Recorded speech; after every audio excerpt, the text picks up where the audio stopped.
Hey, Soulful Hustlers, what's going on? Bucky here. Have a very special guest with me today. Her name is Noa Gaia Lakshmi, and she is, she's going to do an introduction, but she's just essentially an amazing soul who's doing some amazing work. I noticed some of the work that she was doing on social media and was inspired by her posts and instantly reached out to her because there was a clear alignment with who she is, her purpose, and what she's here to do on the planet, and the things that we're doing. So I wanted to invite her to have a conversation. I'll read you some of her titles and then I'll have her introduce herself and let you get to really figure out who she is and hear about the work that she does, because it is truly amazing. But if you go on her Facebook page, let me just pull it up. She's an intuitive astrologer with soul signature readings.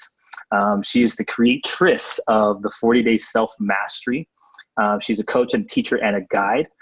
She's a yoga instructor in Kundalini technology, and she is a specialist in life upgrading and rebirth, as well as the author of Master Your Life with Love.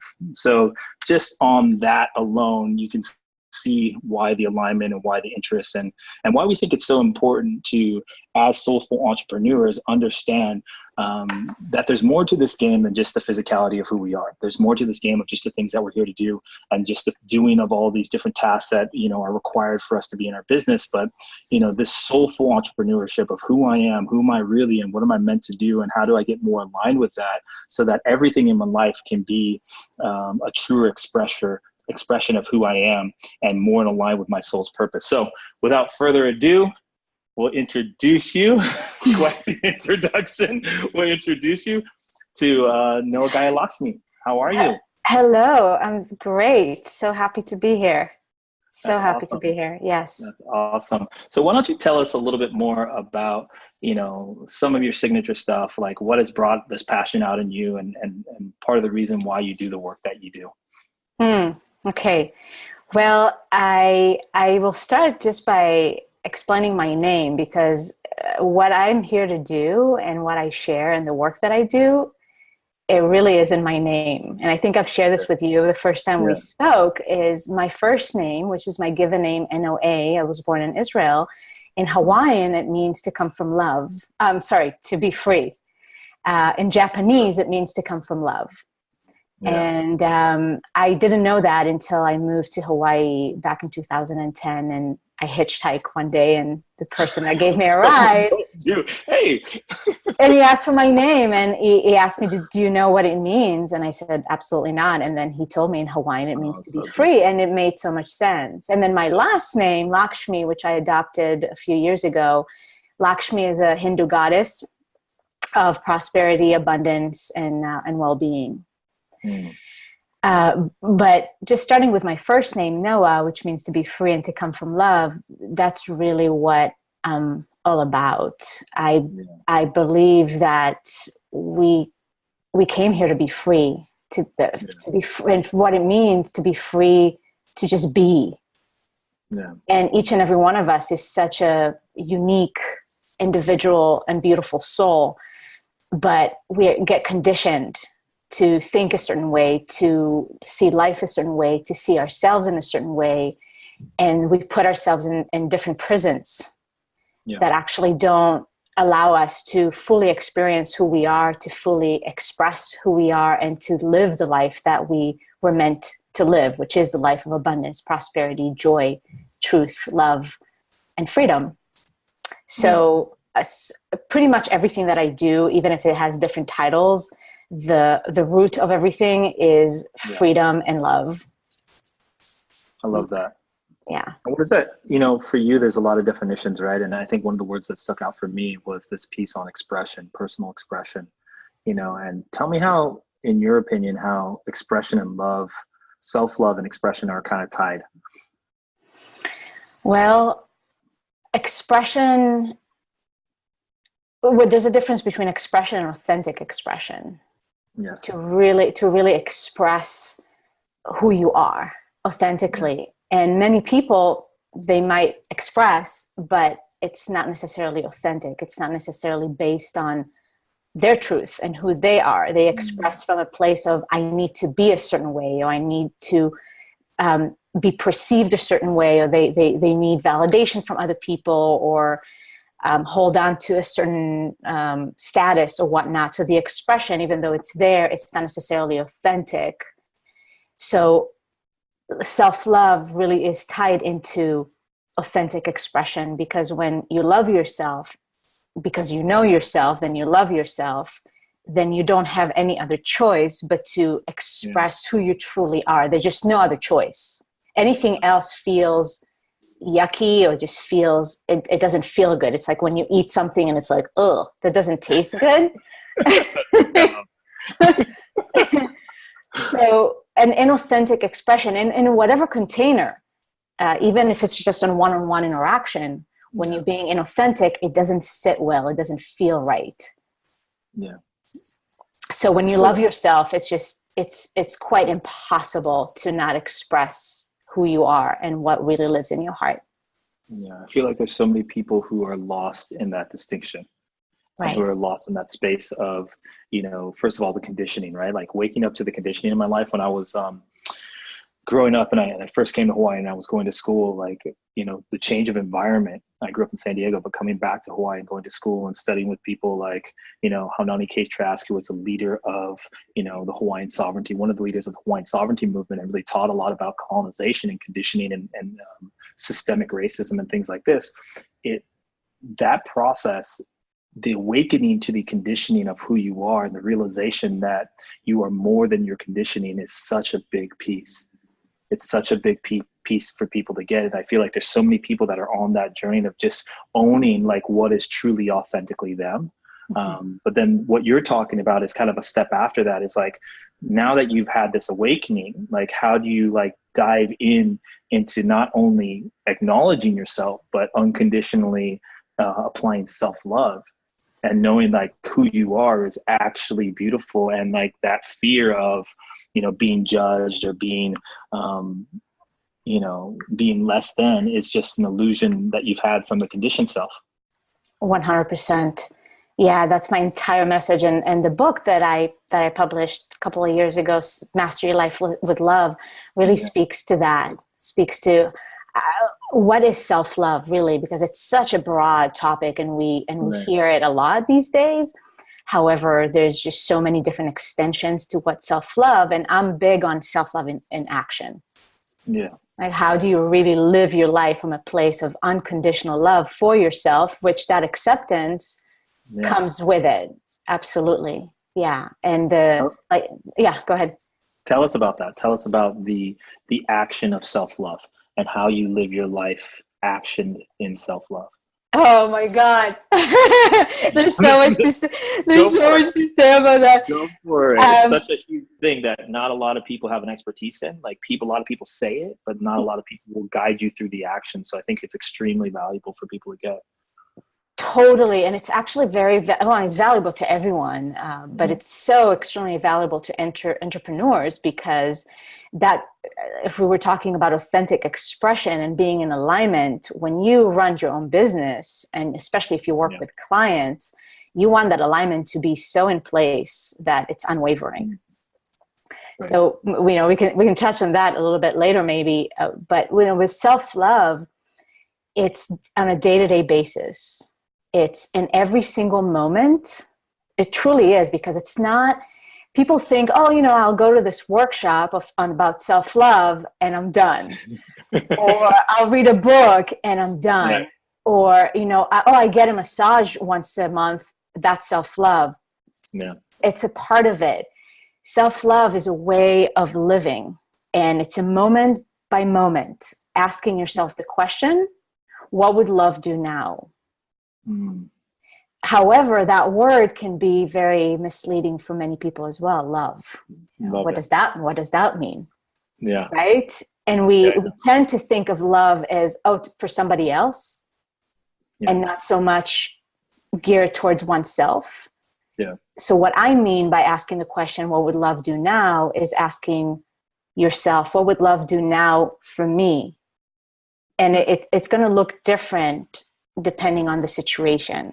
So sometimes what love will do now is, leave the party that you are in right now because you're tired and your body is asking you to go to sleep, or Yeah. You need to move on and not be in this relationship anymore, even though it's crushing you, but you know that that's what you need to do, and that's what would love do now. Sometimes is to do the more discipline. You know that you need to say no to something because it's not right. That's self-love. So it's a moment by moment. It's practice. Right. And I really take it from the place of discipline to the place of devotion. That's the word that really, really resonates with me. And I use it in my book quite a bit. Yeah. That you devote yourself, to your life. So how do you operate when you are devoted to yourself in that way? And it's practice. It really is. Just, you fall off the horse many times and you get back up like, okay, I know what to do now. Yeah. And that's, that's a really important distinction as well, because I think a lot of people have an expectation that, like you said, they went to the workshop, they read the book, and now all of a sudden their life has to be 1,000% congruent. Otherwise it's kind of the end of the world. And it's like that piece you said, it's that practice, it's that consistency. A big part of the work that we do, when I say we, I mean my partner and I, Leah, is we talk about, how life is working for us, and all the different challenges, the obstacles, the difficulties that we face are there for us to have an experience of a decision, and to have some texture so that we know, like, hey, the next time I have some things to weigh off of, I have some experiences to say, like, hey, this is what I can do, this is what I can't do. But I love that piece. I love that piece on love and how to make the decisions for you, and how to progress that forward. Do you have some other specific examples of what that would look like, in some of your clients' lives, as far as like, I'm an everyday person, right? I'm working a 9 to 5. I have a family, I have kids. Like, what does that look like?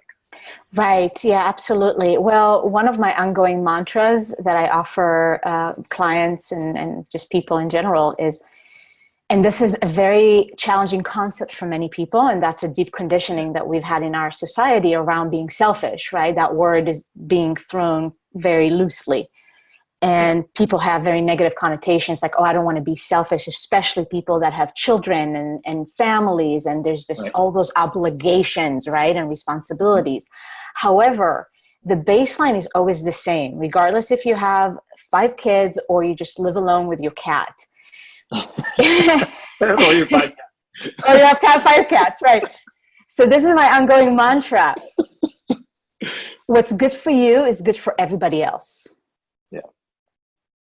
So even if in the moment it feels as if, oh, I'm going to disappoint the other person, you got to trust that if your inner compass is saying you to go north, you go north, and you don't go east because the other person might want to go east. Yeah. Or whatever the situation may be. The influencer, yeah.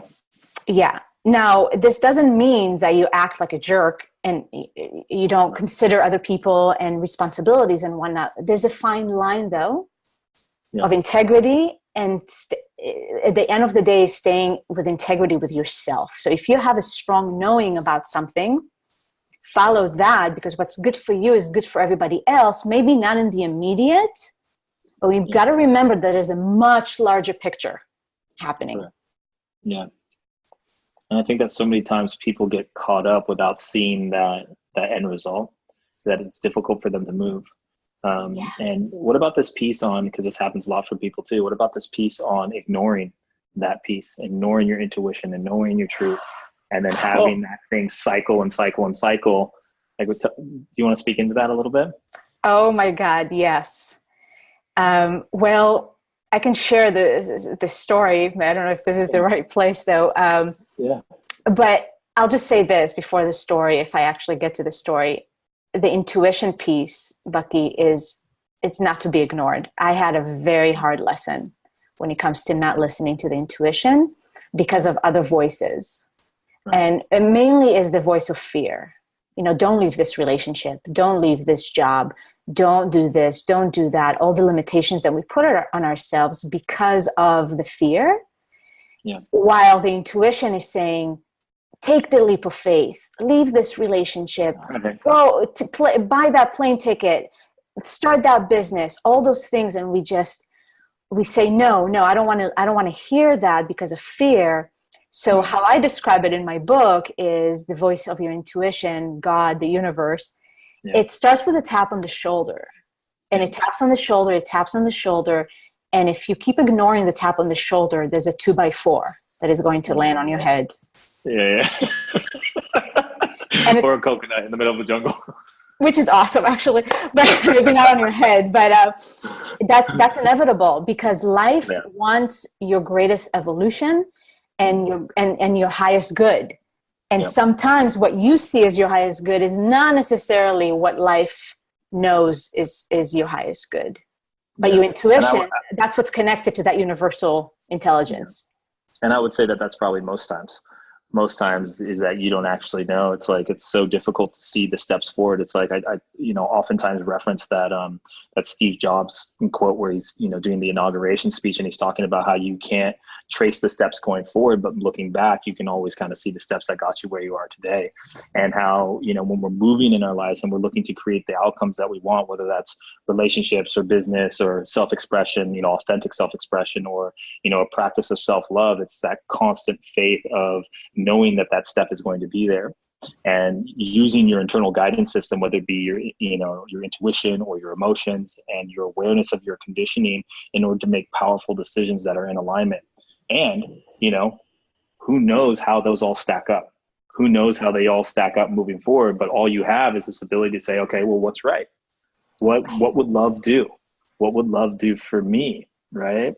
And, I think that balance that you're talking about within fear, this idea of, fear is what's holding me back. For a long time, my father and I, there's a couple different books that talk about this, but, this idea of where am I coming from? Am I coming from a space of fear, or am I coming from a space of love?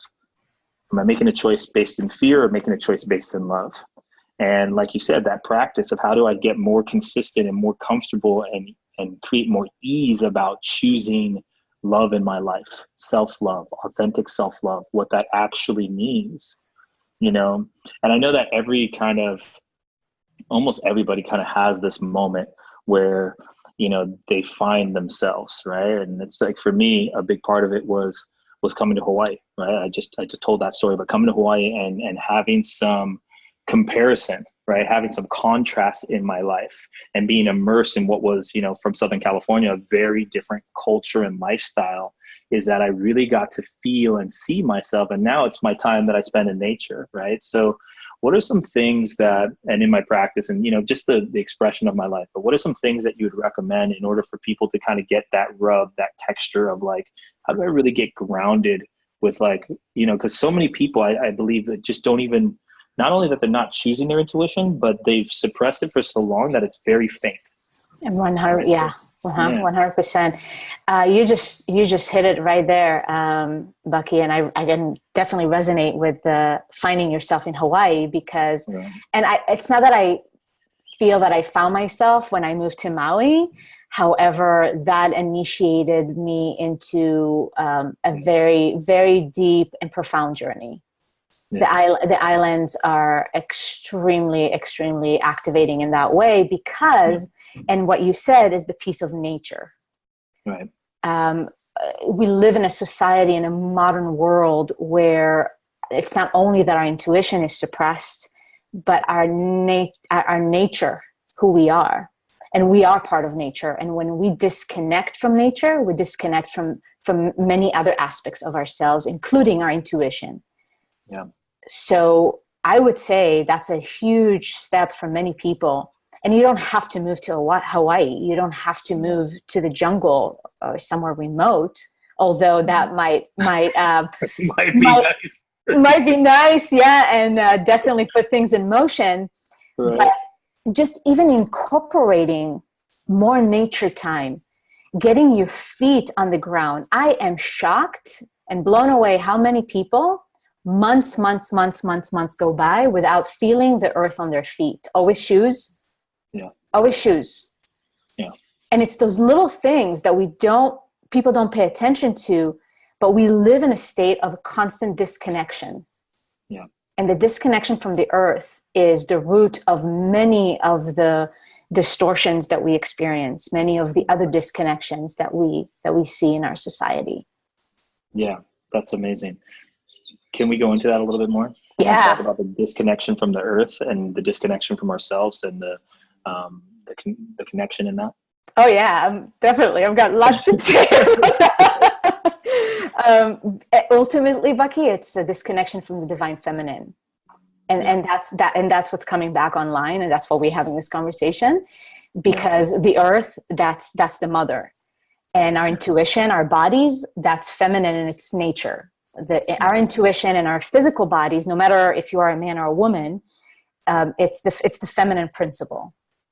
Yeah. And we've been disconnected from the feminine principle, and that's why we've been experiencing this disconnection from the earth and our own bodies and our own intuition. So now that there's a shift happening in humanity and our consciousness, and the divine feminine is rising back up, all of a sudden more and more people are waking up and asking questions and starting to really explore their intuition more and connect to their bodies more and paying attention to the earth and realizing, oh my God, wait a second, the earth is my home.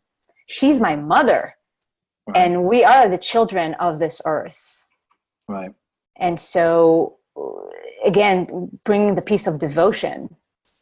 Yeah. Being devoted to this mother because she gives us life. Yeah. Tell me about that from a, obviously the physical standpoint, but from an energetic standpoint of devoting yourself to the feminine and what that looks like, around this awakening that's taking place for people. And I get that people that are watching this experience that, right? The intuition is rising. There's more of a question of what is it there for me to do? How can I make a difference? How do I align with my purpose? And you really saw it, I think, it's been probably over the last 5 years or so, maybe a little bit longer, of this passion piece, right? Like, how do I align with my passion? What is it there for me really do? How do I live a life of fulfillment where, back in the 80s and 90s, and the reason why I speak to that is because I grew up kind of in this space with my father as a speaker. It was all about success. Right. It was all about success. It was all about achievement. And still a lot of that is driven by that, but you see the transition more like within the last decade, how it's more about like, how do I have it all? How do I have this achievement piece and have success in a way that puts me in a fulfilled place or a fulfilled outcome in my life, so that I'm doing what I love, earning a living, traveling the world, having my family, making a difference, contributing to people's lives in a way that's completely authentic to me, that only I can do, and that lights me up every single day. That's a joy for me to do it. Like, how do I do that? How does that translate back into the devotion to the feminine for people and part of that awakening piece? Well, everything that you said is so much about living more from the feminine. Yeah. First of all is being so committed to your intuition. That's balancing the left and the right brain. Yeah. So, okay, you have the goals. That's very masculine in nature. I have the goals. I know where I want to go. Maybe I don't know where I want to go, but I'm going anywhere. I'm going anyway. So that's the drive. And we need that drive 100%. However, now what we are seeing with the shifts that are occurring and the divine feminine coming back online is paying more attention to what's really living in your heart. Not so much the analytical, logical, well, this makes sense, so let me do this. But what if what makes sense feels horrible to you? Again, you put it in your mouth and it tastes really yucky. So the feminine is more and more people listening to, wait a second, this doesn't work for me. This way of living is not working for me. Coming back to the authentic expression, that's very much rooted in the feminine, because that's rooted in love, that's rooted in heart. We're seeing a big piece around forgiveness and compassion. And that's going to be amplified more and more in the next decade. Nice. Of cultivating more of that compassion and understanding and forgiving oneself first and foremost. Nice. and forgiving others.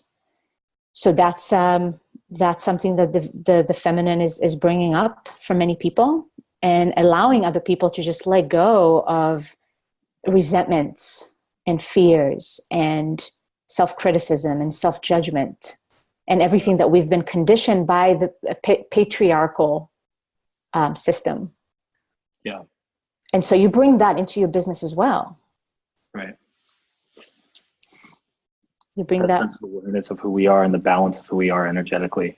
And really, and also really listening to your needs. You know, that's a big Yeah. piece. I know for a lot of entrepreneurs, when it comes to actually taking care of your body, taking care of your health, and not being in that masculine driven, I'm just going to do, and achieve. And then boom, there's a breakdown. Right. So when you operate from a feminine place, you listen. There's a big piece of listening. Just listen to what your body is saying. Listen to what your intuition is saying. Don't push. It doesn't mean that you become passive and you don't do, but there's a different flavor to your doing. Yeah. And it's a much more relaxed doing than I'm just going to push and no matter what.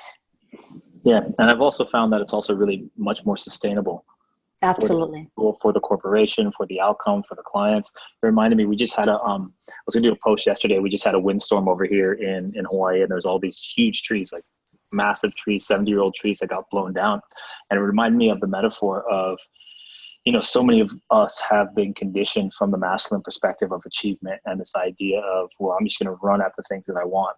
And I'm going to create my to-do list. And even, you know, a lot of people are still doing this productivity piece of like, how do I be more productive in my life? How do I accomplish more things?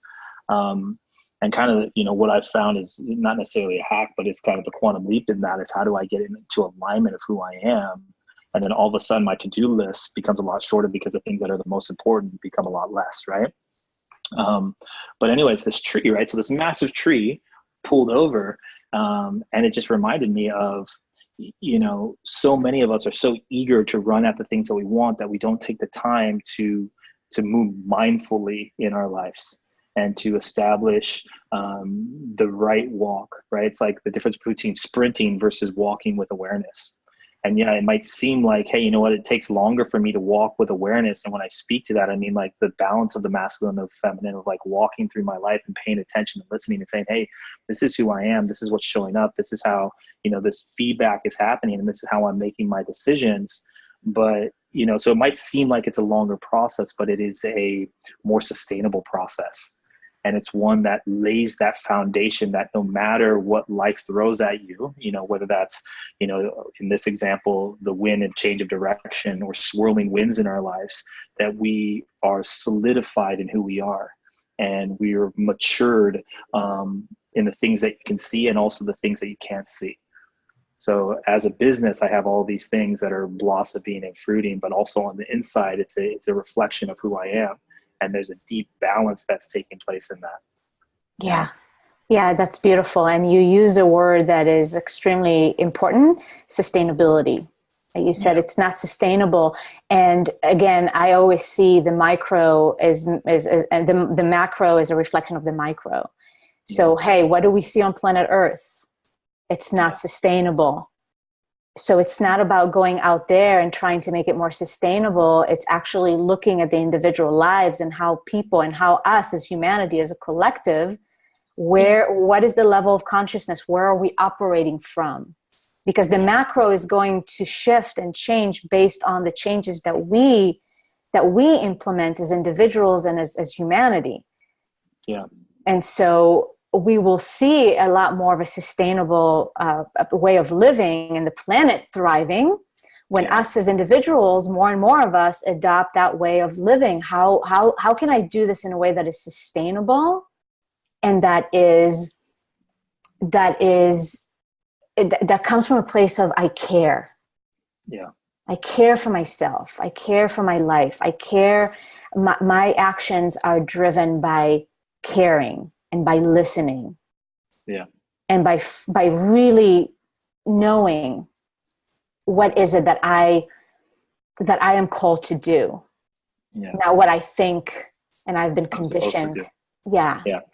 And so much of it, it's like, so much of the unraveling happens through motion, right? Yes. You know, I think as we evolve as individuals and as entrepreneurs, especially soulful entrepreneurs, which is defined by doing what you love for a living in order to make a difference in the lives of others, there is an unfoldment that's taking place internally and externally. And that's part of the reason why it's, you know, one of the most, in my opinion, one of the most spiritual journeys that you can take, because there's so much leverage in both places. You've leveraged now finances, which is like the god of the physical realm, right? Two birds flew right? And now it's like, holy shit, if I don't unfold, then I'm going to be broke, right? And there's so much pain that's associated to like not growing, that it's like the ultimate leverage, which is like rapid, like, oh fuck, who am I really? What do I really want? My whole life is out of alignment. What are the decisions that I have to do in order to bring that back in alignment? And then how do I live, moving forward? It's such a big thing. Wow, you just nailed it so well. I love how the description of finance is the god of all like physical life. It's so true. It's so true. Yeah, well, and it's closing the gap. And this is where the masculine and the feminine are coming together, because ultimately it's not about let's just be all in the masculine or all in the feminine. We've been operating from a masculine place for so long that and this applies to our own individual lives as well. I know for me, the game of coming into balance and harmony, I'm more driven by the masculine. Actually, it's in my chart too. There's just a lot of masculine energy. So Maui for me was an initiation of, okay, step into your feminine, get more in touch with that as a woman, especially. Yeah. But ultimately we want to integrate the two together. Yeah. And whatever duality of energies that we have, we always want to come to integration. Same thing with light and dark, right? Yeah. So what we are going to experience in the next decade is more of that integration in the feminine and the masculine coming together. And that's such a crucial piece. Yeah. To not choose one or the other, but to find your happy masculine, find your happy feminine, and then bring them together. And that's where harmony really takes place. So, when it comes to finances and bridging the gap between being spiritual and being financially empowered. Yeah. It's just like, okay, we cannot do the spiritual and broke game anymore. Like that's just right. Old story. Yeah. And because more spiritually oriented people, mostly they're more feminine inclined. Like there's a lot more of inner work, more of, let's say relaxed or passive. There's a lot of that. Yeah. And then having a hard time to actually taking action and actually being in the world. And then the financial piece definitely plays a huge part there. Yeah. So to me now, it's so important for us. So while we're bridging the masculine and the feminine to really bridge the spiritual and the material, yes. And to actually see there's no separation anyway. Yeah. Yeah. The word that came up for me when you talked about that is that old model of being spiritual and broke. Yeah. It's hiding. It's like, I think sometimes as spiritual people, or people who have a spiritual orientation or are calling towards spirituality or find a home in that place, that there is a sense of, greater fulfillment through spirituality. That I don't have to have these things. I don't have to have these external things. I don't need to operate in the world. I don't have to do all this kind of stuff. I can live in my van down at the beach and experience fulfillment. And I think that's beautiful, right? But going back to that word, selfish, I think it's also really selfish. And I also think it's a lot of hiding. And I think when you ask yourself from that perspective, am I coming from a space of love or fear? That it's really a space of fear. And there's an energy associated to the masculine, associated to finances, associated to putting my authentic truth out there that is very similar that the person who's working the 9 to 5 has the 5 kids or the 5 cats is experiencing, right? It's just a different set of influencers. Uh-huh. Right? That same piece of like, I'm scared to be authentically who I am and to step into this realm that I'm not quite comfortable with or have a adverse experience of. So now I'm going to hide in my fulfillment, or I'm going to hide in my normal, or whatever that is, right? Wow, okay, I can really speak to that because it resonates with me. I've gone through that many times because I do live in a place because of my years of you can call it spiritual exploration and really dedicating time, because I have been privileged when it comes to that, to have the space and the time. I don't have 5 children, just the life that I've lived has been so blessed when it comes to that, to pour all that time, energy, and love onto myself to discover what's true, what's in here. And I feel very content.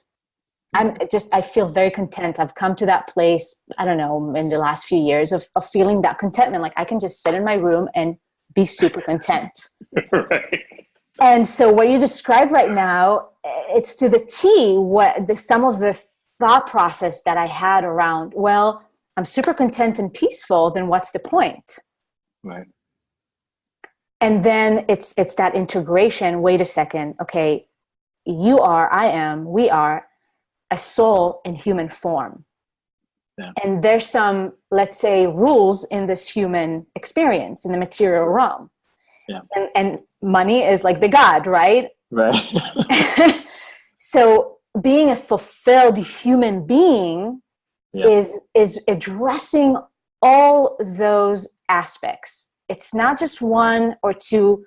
And hey, by the way, we all have a different journey. For some people, like they just want to be a monk, and that's their truth, and that's their authentic expression, and they provide immense amount of value to the planet, for sure. So I'm not devaluing that. However, for somebody like myself that does have that drive, that from a very young age I knew that something was up, and I'm here to do some things, you know, to just hide in my room because I'm content, which is true. I've recognized that I am hiding, and there are so many, there are deep layers to that, Bucky, when it comes to the spiritual journey of, you can call it past lives or just not feeling safe in the world. And a lot of spiritually oriented, sensitive, empathic individuals like myself, it's such a journey to step from a place of not feeling safe in the world to fully be safe, feel safe. And that's the motivation, or that's the ground that gives a sensitive individual the ability to actually come out of hiding. Yeah. And say, no, I'm going to do this, and I'm going to fulfill what's really living in my heart and my soul. Yeah. Yeah. That balance piece is huge. That fortitude. I just such, when I think about, moving forward in our lives and battling the different conflicts and the obstacles that we have, it's such a beautiful sword to carry, that spiritual sword, that aligned sword of who I am and how do I move in my life. And how do I, really impact people through being who I am and then sharing my truth. It's such a, one of the things that's so amazing about the time that we live in is information is a business. Right?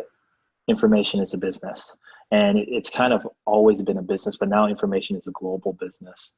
And when you talk about the awakening or solving problems for people, or, offering value to people's lives, there's so much value that we can provide to other people's lives when we step into the expertise of who we are.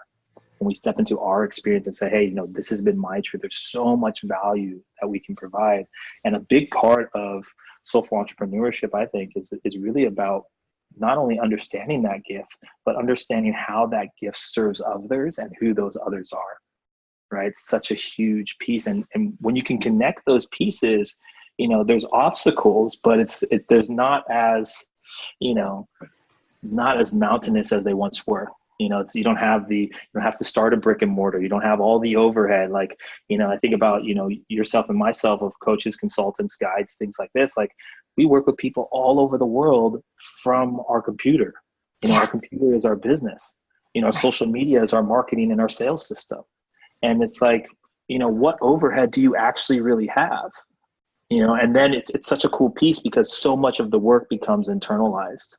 Right. But I love this conversation, and I think it's a great segue into, the thing that you have going on in the course that you're promoting, and really the message of being born to prosper. Born to prosper. And there's something that I told you the last time we spoke, but it came up in the post that I saw, the Facebook Live, is that as a spiritual person, it's your responsibility to be wealthy. Yeah. It's your responsibility. It's your duty. It's your, Hawaiians would call it kuleana, which is like your family, kuleana. It's just part of what is. It's not like, I don't get to choose this. It's just is this. And would you speak into that a little bit? Because I think that's a really amazing piece. Yeah, well, I love that you brought the word Kuleana. I haven't heard it in so long. And it's because we are all big family, ultimately, humanity. Yeah. So it is a responsibility to, and I just had a session. I was telling you earlier, somebody in the UK, we're talking about this connection and how the computers and technology help us to do that. And that's exactly what we are working on, is her stepping into the knowing that when her cup is overflowing, in all ways, but let's focus on the financial piece, she can then be because she just wants to be of service, right? But she has that like broken and spiritual, and I'll just give to everybody. Right. So it's reinforcing, when your cup is overflowing, you are in such greater service to humanity, and that's your responsibility. That's your kuyana. That's your duty. Yeah. And again, so it's funny to me. And hey, I was on that boat too, so I get it. A lot of spiritual people that hold amazing visions and aspirations to elevate humanity, to create a better world. Yet there's no money, there's no money in the bank, or whatever the excuses are. And again, it's the feminine, the masculine. We've got to bridge the visions and the dreams with actions, and actually, what is it that we need to bring to life all that we envision? So if you have huge dreams in your heart for your life and for the greater good of all, it is your responsibility to also have lots of money in the bank to support that. Yeah. And we were talking earlier about who is it that you need to become. That's something that really struck truth for me when I heard that. And it was such an honest truth in my face. It really is stepping into a more prosperous version of yourself, a more fulfilled version of yourself, really creating the life that you know that you want to live and born to live. The most important question to ask is, who do I need to become to make that a reality? Yeah. And that's where the fear kicks in, because that means that you need to let go of excuses, of identities, old ways of being. That means you need to get rid of some relationships. There's a lot of things that are going to change when you realize, oh, this is what I need to become. And so many people say, oh, no, I don't want to become that. I'll just continue to be the spiritual and broke. Or, whatever the story is. Yeah. Whatever's convenient. Exactly. Yeah. So to me, and actually, Bucky, that came through, I think, after I talked to you, I believe summarizes really well what I offer beyond just this course is Born to Prosper. What is the core message is creating freedom, sovereignty, and positive impact through soulful financial empowerment. I love it. That might be a little too long, but this is what I have for now. It's great. And, I think a lot of people use the word sovereignty. Not a lot of people, but you hear it used, right? Yep. Speak into that word and what that means. Oh my goodness. Well, let's just start. We can tie it into what we talked about earlier, being conditioned, right? And when you operate from a place of being conditioned, it's your sovereignty has been taken away from you. In a sense, your power has been taken away from you, because now you are prescribing to somebody else's recipe and things that you've been told, and you are disconnected from your own inner voice. And that's what gives you sovereignty. You unplug from everything and everyone else, and you in your center, and you create the life that you know is true for you. That's sovereignty. Yeah. Being financially disempowered is you feeding being not sovereign. Right. That's one piece. Yeah. And all the ways, like when you are a slave, basically when you are a slave to something or someone, you're not sovereign. Right. And there's layers, lots of layers to that, right? So many layers to that. So many layers to that. Psychological conditioning, yeah. in our society, we can go into some agendas and dark forces on the planet that people with power cannot be controlled. Right. People that cannot be controlled are sovereign. Right. And a lot more creative. Right. But when people are controlled and live in fear, then their actions are much different. Yeah. And I would say the word that came up for me in that is predictable. Mm-hmm. People are living in fear, then they're predictable.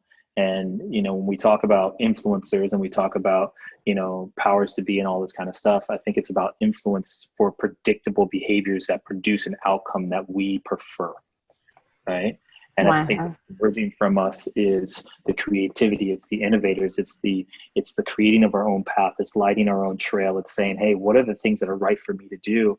And that internal conflict is one that has been put in place for you. And I think that all of it is, all of it's perfect, right? Because, so many of us have to go through that process of facing that challenge. It's the challenge that actually fortifies who we are, right? It's the steel against steel that actually makes us to be the warriors that we are. And the willingness or the devotion to that path of showing up from a space of light and saying, how do I show up from a space of light in the world, and actually through, shining my light, lead the charge for others to do the same thing. But that devotion to loving ourselves and loving humanity is such a massive piece. It's such a massive, massive piece. I think it's so beautiful. And going back a little bit into the responsibility, tell me more about that. Why is it your responsibility? Why is it your responsibility to be wealthy or to prosper? Tell me more. Why? Okay, well, this is great. One of my ongoing mantras is what I teach is, especially in the entrepreneurial world, we talk a lot about purpose. That word gets thrown a lot. Yeah. Your purpose, what's your purpose? Yeah. And it's really important to remember, and maybe this is the first time you even hearing it right now, is your purpose is you. Yeah. Let's start with that. Yeah. Everything else that you choose to do because it's part of your what's in your heart, that's just the icing on the cake. But you are the cake. Right. And without the cake, there won't be no icing. Or, the icing can still be there, but it's not as fun. So it's nothing to live on. Exactly. It's just a pile of goo, so you are your purpose. You are your purpose. And so with that comes, well, what is the you? Yeah. And you came here to fulfill your potential, whatever your individual potential is. Okay. Yeah. And that's your purpose, to fulfill that potential. Money, having the means to fulfill that potential, is a tool. Yeah. There's some limitations. If you think about it, everything, even right now, this would not exist without money. You needed money to buy this computer. Right. I need money to afford this time in the middle of the day on a Tuesday. Exactly. It's like when we start tracking like how much every single day and pretty much every single moment, unless you choose to live in a cave for the rest of your life and just live on air, which is absolutely possible, doable, and some people, that's what they want to do. Maybe I'll do that one day too. Right. However, if that's not your gig, money is a tool. Yeah. And to fulfill your potential, to keep growing, to keep expanding, to keep sharing, money just helps you to do that. Yeah. And when you don't have that resource, there's a limitation. Like it or not, there's a limitation. I know on my journey so many times that I wanted to, let's say, do a certain training or buy something or go somewhere, and it's like, fuck, but I don't have it in my bank account. Right. And some people, and I know for me, it was almost oh, I just accepted that, even though it doesn't feel good. It's so frustrating. But again, it's an identity. Well, okay, I guess it's not meant to be or whatever, which, I mean, sometimes it's true, but it's a limitation. And you did not come here to be limited in any way, shape, or form. If it's limitations that you put on yourself mentally, or the limitations that you put on yourself around how much money you have and how that limits you or helps you grow. Yeah. So it is like I said, your duty, your responsibility to fulfill yourself, to fulfill your human potential. And money, wealth gives you more ways to do it. It gives you options. It gives you freedom. Yeah. It gives you freedom to choose. Yeah. And I think, with that said, a lot of people get caught in this trap of, well, resources versus resourcefulness. Yeah. Right? The idea of like, where does money come from? Does it, open yourself up to the paradigm that there's more, opportunities in the ones that you have been conditioned in, and working a job is not the only way to receive money, right? Yeah. Collaborations, conversations, all kinds of different things that you can do with people, joint ventures, all kinds of stuff that you can do in order to produce your result. And I think, one of the things that's really cool about money, and, first of all, just so that everyone's clear, we love money, right? There's no like bad thing about money. Money is amazing, so much freedom there. But one of the things that I really love about it is it's such a physical measurement of your ability to do kind of whatever you need to do internally to get to that result. It's like working out. Like, physical metaphors are so good, right? Like, if I say I want this outcome for my physical body, I want to experience this type of physicality or this type of health. Like, there's things that I can do that produce that result. Money is a similar type of thing. If I want to create a retreat or a workshop, or I want to donate X amount of dollars to these people's lives, I have people that I work with who run organizations that build houses with other people and things like this. Like, if I want to build this many houses, or, I want to donate this many dollars or change this many lives, then this is the amount that I need to earn.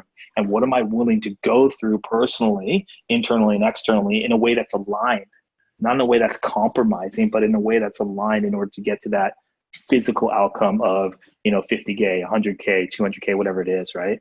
Yeah. Such a beautiful expression of that. Yeah. And again, it's like, who do you need to become? Because that's what it is. It's who do you need to become? If you have, whatever the number that you put, and for each of us, it's subjective, right? Whatever the number is, it's who do you need to become to actually have that flow of money in your life? Yeah. That's what it was for me. That waking up to that, like, whoa, okay, this is who I need to become if I want this amount of money. And to connect to why. What is the why? Why do I want this money? Yeah. Why? And something that, we were talking about the duty, right? The responsibility, the piece of that. I want to come back to that, because a lot of people, and especially spiritually oriented people, associate money with greed, with consumerism, because people with wealth, or wealthy people in the world, have used it in a very distorted, unbalanced way. However, it's not money's fault. Right.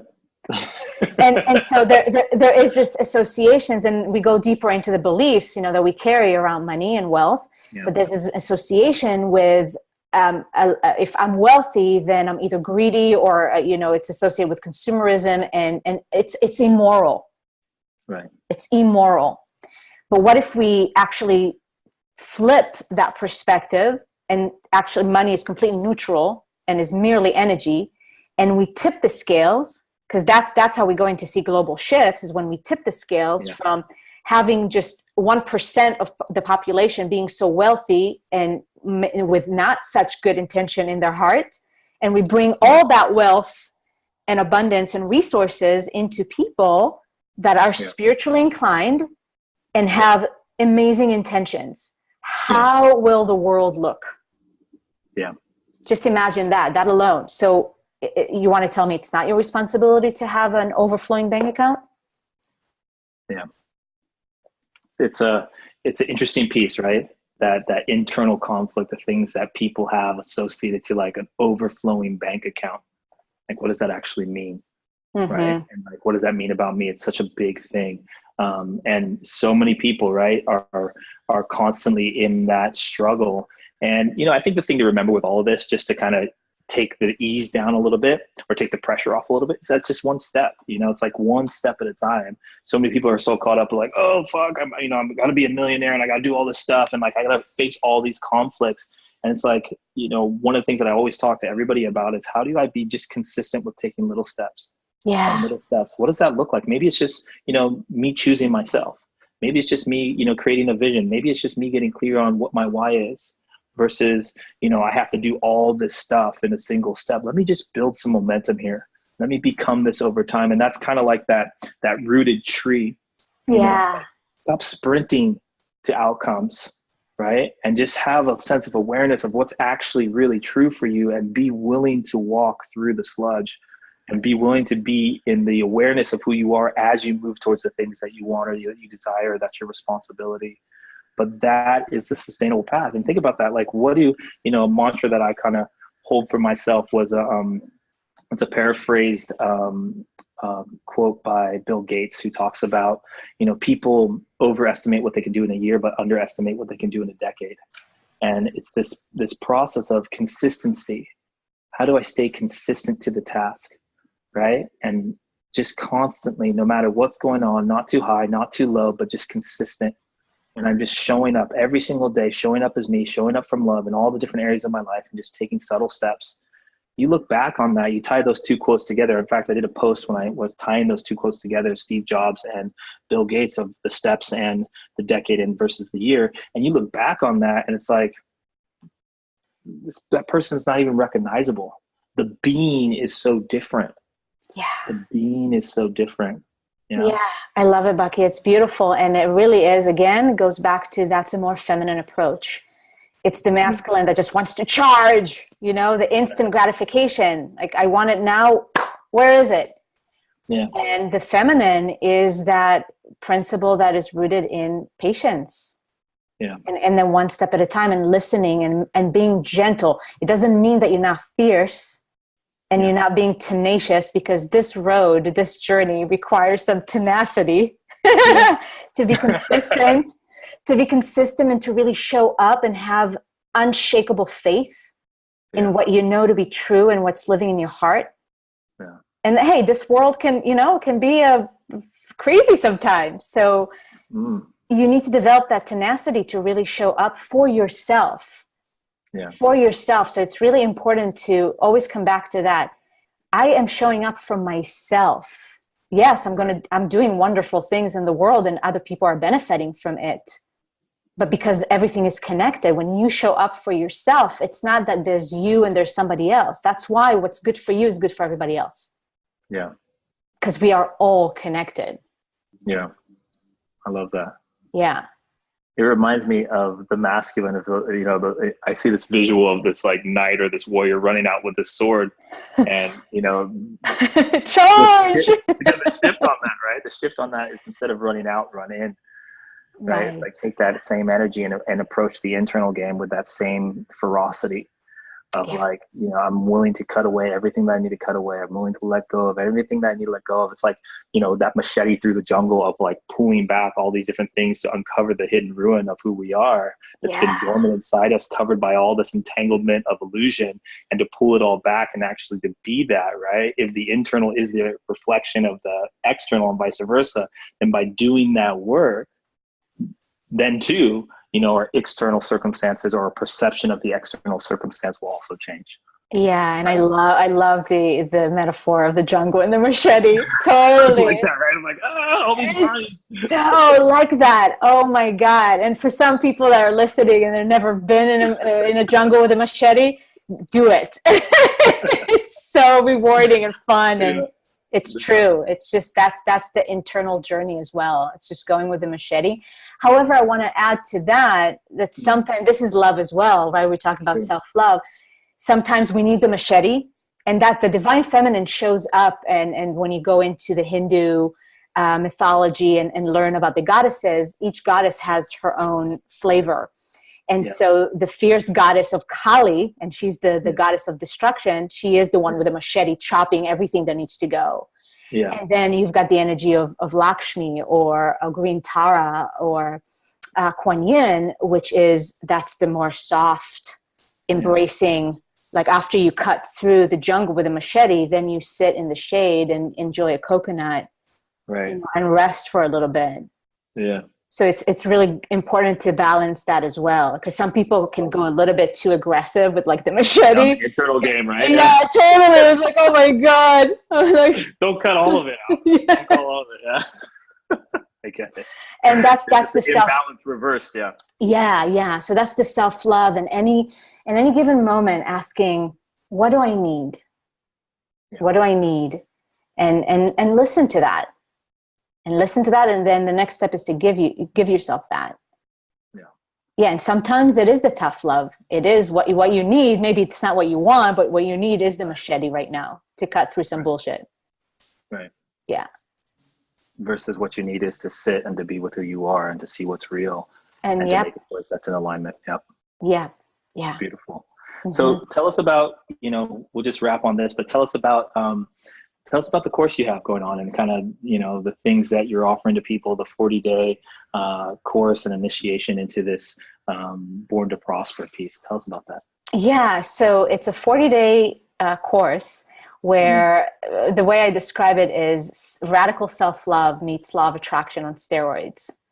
So what I've discovered on my journey are like, listening to all kind of law of attraction stuff and how to create a more abundant life, I find that missing piece of, wait a second, okay, you can repeat all the affirmations you want, do the meditations, do the writings, whatnot. But if you're not rooted in self-love and self-worth, then it's a very weak foundation. Yeah. It's a very weak foundation. So what I'm doing in this course is going step by step, like you said, starting with building a foundation of actually seeing who you are and developing the kind of self-worth that is so unshakable and untouchable, and start cultivating that relationship with yourself. Yeah. And simultaneously, we're going to look at what are your beliefs about money, about what's possible for your life, and start really digging deep into all those roots and cut through take the machete and cut through the jungle of all the belief systems that have pushed away the life that you truly desire. Yeah. And then the next step, which is, we're going high, building the roof, is okay, let's see what we need to do and who it is that you need to become in order to create that life, the life of abundance, of prosperity, the business that you want, whatever it is that your heart desires. Yeah. That's amazing. Yeah. And that's open enrollment now. You have availability for that? Yes. It's still open for the next few days. It starts next Monday on the 18th. So okay. So we'll post this right away so that you guys can get out there. Yeah. So enrollment will close probably a couple of days before. On the 16th. Yeah. So, if you're looking for a great Valentine's Day gift for yourself. Nice. Gift of self-love. That's the thing, right? Yeah. It's, I offer it out there because I think it's important that when people resonate, that you have an opportunity to work with them. So if you're watching this and you're following my stuff or whatever it is, and you have an interest, please reach out to Noa and say, how can I get involved? Obviously from this call, you can tell that her work is deep. It's something that we deeply support. I think that's really awesome. And you got to go with what feels right? So if this feels right for you, if this is something that resonates for you, then go for it. I'll make sure that I get your information and I'll include it in the link. Okay. Yeah. Awesome. Any kind of last words before we kind of wrap this up? I want to say, I don't know when you're going to post this. If you're posting it tonight, I am offering a free live training tomorrow, actually, on the 13th at 5 p.m. Pacific. So if people want to get a taste, perhaps, of more of what this course is going to be about, they're more than welcome to join the live training. So I'll give you the link to that as well. Okay, great. Yeah. I'll make sure to post that. And closing thoughts. Yes. Yeah. Woo! Yeah. It really is that you are your purpose. I can't emphasize that enough. You are your purpose, and what's good for you is good for everyone else. And if you're finding yourself in life right now, and whatever the situation may be, if it's a relationship, if it's a job, if it's your own way of living, all of the above, tune into your knowing. Yeah. And follow that. Follow, even though it might require a lot of courage, have faith. Have faith that what's on the other side is so much greater and better. Yeah, that's beautiful. Yeah. I think, for me, the closing thought is, that piece is so much of the pain and suffering that we experience in our life is directly tied to us not doing that. Yes. And if you're experiencing pain, if you're experiencing a lot of difficulty, if you feel like things have been stagnant for a long time, I think when you get down to the root of it, it's because you've been unwilling to put yourself first and to put who you are first, as if it was your duty to others to put yourself first. And you've been ignoring that. And that's, life has been rubbing against you. And that tap on the shoulder has turned into the 2x4, and it looks like that in your relationship. It looks like that in so many of us in our health. It looks like that in your finances. Like if you're experiencing poor health, poor relationship, poor finances, so much of it is life trying to tell you, hey, this isn't working. Right? And it's time to pay attention to who you are and start living from who you are. I think one of my greatest purposes in my life is about freeing people, understanding that they have a choice, letting people understand that they have a choice, and to see life from a different perspective, from this arbitrary thing that lives outside of themselves, as compared to this living thing that is very much in support of who you are and you being your best self. Beautiful. I love how you articulate things, Bucky. It's truly beautiful. Yeah. And we do similar thing, like what you said about freedom, showing people that you have the freedom to choose.